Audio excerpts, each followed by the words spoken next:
ज्ञान विस्तार चैनल में आप सभी का स्वागत है। भगवान विष्णु ने पूर्ण तथा अंश अवतार मिलाकर कुल 24 अवतार लिए हैं, जिनमें से 10 पूर्ण अवतार थे। इन्हीं में से एक अवतार था मोहिनी अवतार, जो उनका अंश अवतार था। यह एकमात्र अवतार ऐसा था जिसमें भगवान विष्णु ने एक स्त्री के रूप में अवतार लिया था। भगवान विष्णु के हर अवतार लेने के पीछे एक उद्देश्य था।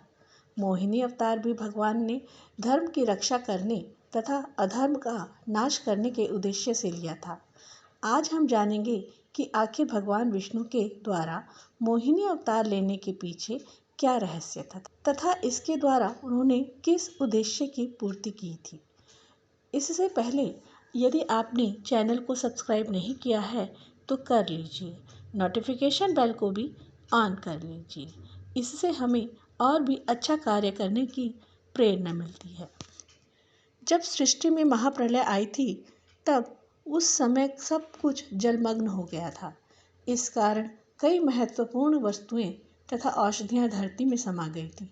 इसके साथ ही देवताओं की शक्ति दैत्यों के समक्ष कम हो गई थी, जिस कारण सृष्टि में अधर्म तथा पाप बढ़ गया था। इसके लिए भगवान विष्णु ने देवताओं को समुद्र मंथन करके अमृत तथा अन्य अनमोल रत्न प्राप्त करने का सुझाव दिया था। इसके लिए दैत्यों की भी सहायता ली गई। इस मंथन के द्वारा वे सभी बहुमूल्य रत्न वापस प्राप्त किए गए, किंतु जब अमृत कलश निकला तब दैत्यों ने छल से वह कलश भगवान धन्वंतरि के हाथों से छीन लिया था। देवताओं ने दैत्यों से अमृत कलश पाने के बहुत प्रयास किए, लेकिन वे उनके सामने निर्बल थे। इसलिए थक हार कर वे भगवान विष्णु से सहायता मांगने पहुँचे। जब भगवान विष्णु को यह ज्ञात हुआ कि अमृत कलश दैत्यों के हाथ लग गया है तो वे चिंता में पड़ गए, क्योंकि यदि दैत्यों ने वह अमृत पी लिया तो स्वयं उनके लिए भी उनको मारना असंभव हो जाएगा।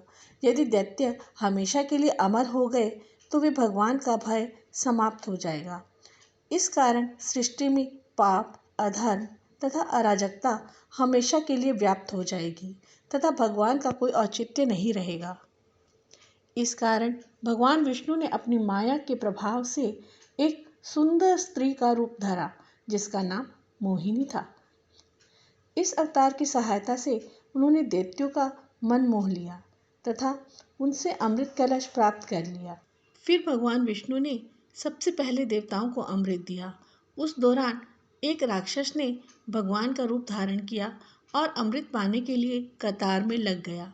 हालांकि उन्हें सूर्य और चंद्र भगवान द्वारा पहचाना गया तथा भगवान विष्णु ने अपना सुदर्शन चक्र निकाला और राक्षस का शरीर सिर से अलग कर दिया।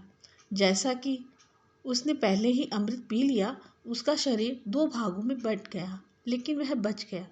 तब उन्हें राहु और केतु के नाम से जाना गया। इस प्रकार भगवान विष्णु ने अपनी माया के प्रभाव से दैत्यों को अमृत पीने से रोक लिया था, जिस कारण सृष्टि में अधर्म कमजोर हुआ और धर्म की पुनः स्थापना हो पाई थी। जिस दिन भगवान विष्णु ने मोहिनी रूप धारण किया वह बैसाख मास की शुक्ल पक्ष की एकादशी थी।